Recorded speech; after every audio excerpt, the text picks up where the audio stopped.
Hey, what's up, guys? Welcome back to another episode of the Jake C. Paulson podcast. I'm your host, Jake Paulson, and the last couple weeks we talked about 10 habits of highly influential leaders.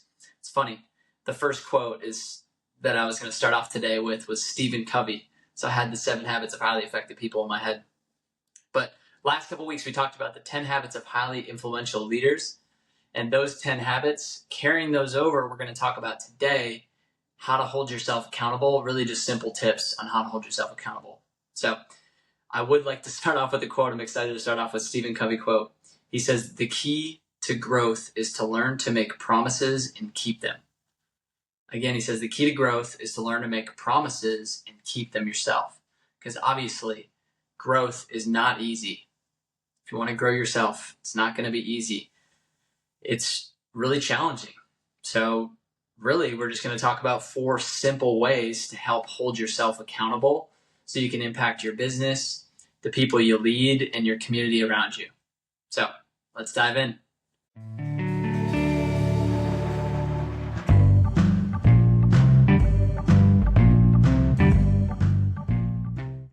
So number 1, systems. Number 1, the 4 simple ways to hold yourself accountable is systems.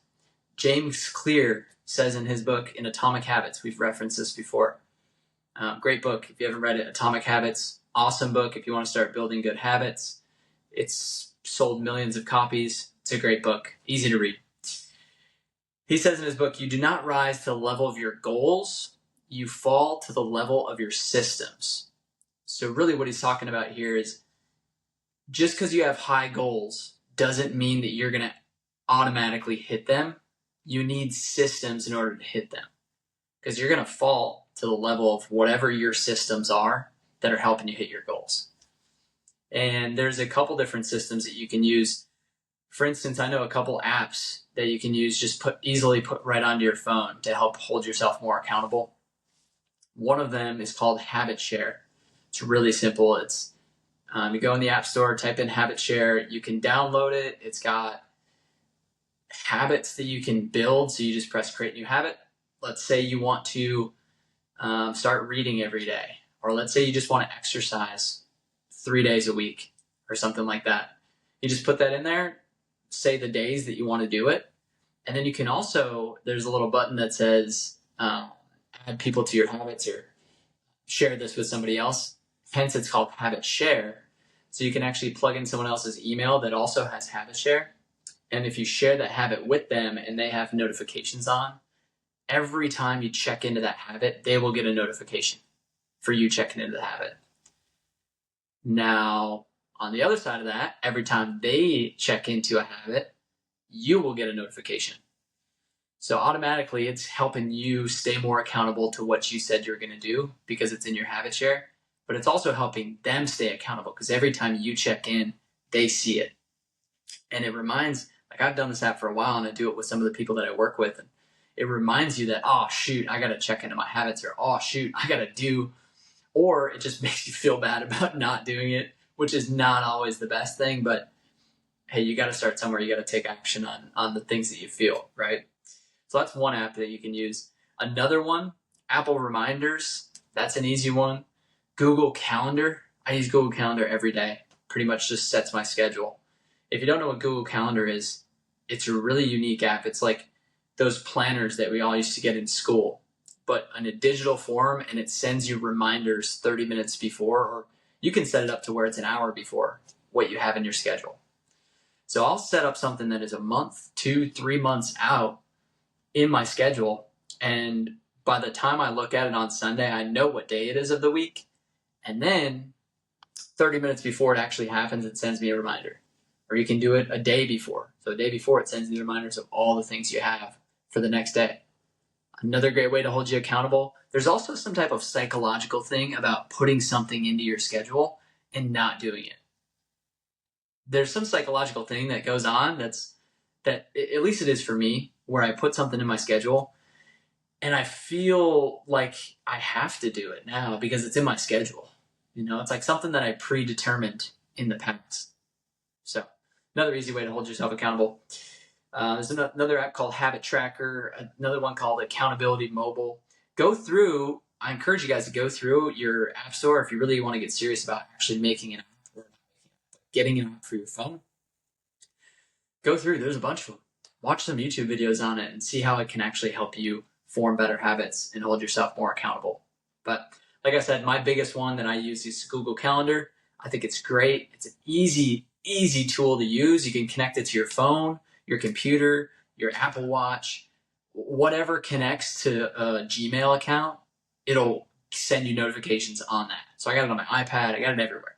So it's really helpful to streamline through everything that I use. So that's number one, use some systems. Number two, commit to the input, not the output. Sometimes we feel overwhelmed because we set huge goals for ourselves. Whether it's running or whether it's work or whether it's, or even like a boss maybe might give you a goal. Like, hey, your goal is to get this done in X amount of time. I need you to get this done in, like I said, X amount of time. And it may be just super overwhelming at first. Or you maybe don't even think about it. You're like, oh, okay, cool, I got it. I'm a yes person. I'll do it. And then you bring it home or you bring it to your desk and you realize, oh my gosh, this is going to take a lot more than what I thought I was capable of. So at that point, it can overwhelm you. It can overwhelm you to have these huge goals. So the way you can think about this, and I think this is actually really cool. The way you can think about this is committing to the work that it takes to do that goal. So if you take your goal and you reverse engineer it by saying, okay, if this is my goal, I want to produce X. Well, in order to produce X, based on statistics from the past, I'll have to input this many hours. Okay, well, where am I going to find all those hours? Well, that means I have to implement each hour. I'm going to have to implement this if I want to do this amount of hours. And you just reverse engineer it. And then all of a sudden you have this list, this kind of like to-do list of exactly what you need. It's like a recipe. Like to bake an apple pie, you not only need the right apples, you need to put it at the right temperature, you need to put it in for the right amount of time, you need the right lattice, you need the right crust, all this stuff, the right love in your apple pie, right? But all this stuff has to get put in, and eventually you'll have the perfect apple pie. But if you start changing up the ingredients, you're not going to get the apple pie. It's the same thing. I mean, when you logically think about goals, it's the same thing. If you want to stop eating McDonald's every day, well, don't think about yourself a year from now losing 60 pounds, because that's just overwhelming. You're probably going to say to yourself, like, oh, that's impossible. I can't do that. 60 pounds? What? But if you just cut out McDonald's every day and you just don't get into your car to go there, or you just take a different way home, like, this is all just committing to the input of things, not the output, or eating a salad instead of McDonald's every day. Just the input of that is going to lead to the output of losing 60 pounds. Because the reality is, if you never actually try what you're going to, if you never actually put effort into doing the input, then you're never going to get the result that you want. You're never going to get better at it either. So the first step to creating something out of nothing, which means first step to creating a goal that you've never done before, something out of nothing, is just effort. It's just putting the effort in. It's really the first step. So in the long run, in this one, number two, try holding yourself accountable by committing the input of effort, not the output of results. Yeah, for example, if you want to work out 4 times a week, take the simple action of getting into the car to head to the gym 4 times a week. Eventually, you'll be at the gym and you'll force yourself to work out that day. It's a lot easier to follow through with your word. Okay, so that's number 2. Number 3, cater to habits. Cater to your own habits. This one's actually very, very simple as well. And to give you an idea about this, so I grew up in Minnesota. It's very cold in Minnesota for a lot of you guys. You know that everyday things in Minnesota in the winter becomes so much harder. Like, you want to go walk your dog. Well, you got to freaking put on a jacket. You got to put on your boots. You got to shovel the driveway. It's like, this is a 5-minute or 30-minute ordeal that turned into an hour and a half, right? Or just getting your car out of it. Like, you got to shovel the driveway. You have to, for a lot of just little things, say you want to just go to the gym.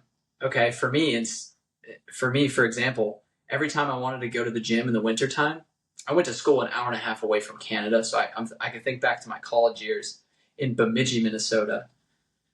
And I would have to, for one, go out. When I wake up at 6 a.m., okay, first thought that goes through my head is, I don't want to get out of bed. It is warm. It's nice and comfortable. I don't want to get out of bed. I get out of bed. I don't want to go out and put my boots on and put my jacket on, put a hat on, put gloves on, and grab my scraper and go scrape off the windshield of my car. And I have to go preheat it, so I got to go run it for a little bit. And then I got to think of something to do inside while I'm doing this and not go back to sleep. And then once the car's actually preheated, I get all my stuff on. I got to put pants over my shorts because it's freezing cold. It's like negative outside, below zero. And then I got to drive to the gym. So all of this 1 hour event of hitting the gym, 45 minutes there, 15 minutes of going there and going back, it turned into 2 hours just because I had to do all this extra stuff to get there. So that's just an idea of like what catering to your habits is not. And he talks a lot about this in his book, actually, James Clear. He talks about just making your habits as easy, your good habits that you want to form as easy as possible, and the bad ones that you want to get rid of as hard as possible to do. So for instance, for the gym, now not everyone has this luxury, but this is, I guess I just thought a little bit different about what I do. Last year I lived in Iowa too, and it gets cold here. And I usually would have to drive like 10 minutes to go to the gym when I wanted to start a new gym regimen. I would drive to Planet Fitness, or I would go and pay money at the school's gym that they have here on campus. And either one of those requires way much more time to do, and especially when it's cold. So now what I've actually done is I've actually got a new apartment. And like I said, not everyone has the ability to do this, but some form. This is just what I've done. I've upgraded my apartment, so I spend a little bit more money, but it's got a nice gym 2 floors below me. So now when I wake up, I don't think, oh my God, I got to go outside in the freezing cold and I got to start my car. I got to do all these tasks just to do this task that I didn't even want to do in the first place, but I know it's good for me. Now it's hard not to go to the gym. It's hard not to walk past it when I go out to my car. It's like, if I don't go to the gym, I have no excuses because my gym is at my house. It's one of those things that it makes it just way easier to do. So same thing, cater to your habits. If you want to, or, and if you have a really busy life, one thing you can do instead of going to the gym in the morning, or you could go to the gym in the morning and go straight from the gym, take a shower there, and then go to work and make that your morning routine. Or when you're coming home, hit the gym on the way home. Something like that. So it's not out of the way. So you're adding it to the habit that you already have to do. It's just catering to what you want to do. Okay. Another one, if you want to start reading more, put your book on your pillow so that before you go to bed, you got to move the book out of the way. Okay. Just that one little action you might not be able to overcome reading that right away. But eventually, over time, if you kept putting your book on there, eventually you might pick it up and be more inclined to read it. So that's catering to your habits. Really just it's helping you follow through with what you said you were going to do. And create an environment where it's hard to rationalize why you can't do this good habit that you wanted to get into. And it's also hard to rationalize why you started the bad habit. So getting rid of the bad habits. Like I said, taking a different way. Don't go past McDonald's on the way home every day. Don't go past the liquor store on your way home every day. Take a different route. Just block it out. Block it out. So that's number 3. Number 4, Use your network. Okay, this is super simple, but I think a lot of times we overlook this because it's very hard to do, and it takes a lot of courage to reach out to somebody and ask for help when you're trying to grow yourself. But in reality, it's just using the people around you. I work with people for a living, and I can honestly say that trying to reach out to a friend, trying to reach out to somebody that might necessarily know what you're going through, but doesn't know the full extent, maybe you're not that close with them. Sometimes it takes a lot of humility to say, hey, I have a really bad problem with this, and I really want to get better at it. Can you help me out with this? Can you be my accountability partner? Or, hey, I'm trying to do this really great habit. I'm trying to get better into this so I can do this, achieve X. Can you help me out every time I do this? Can you be my accountability partner? It takes a lot of humility to open up to someone like that. But I'll tell you what, just like building any other habit, it's going to be hard at first. It's that first step, but it's going to help. One way you can do this, I've done this in the past where every time, like say I'll set a goal. Okay, I'm going to go to the gym 5 times a week or 4 times a week. For me, I would go 5 times.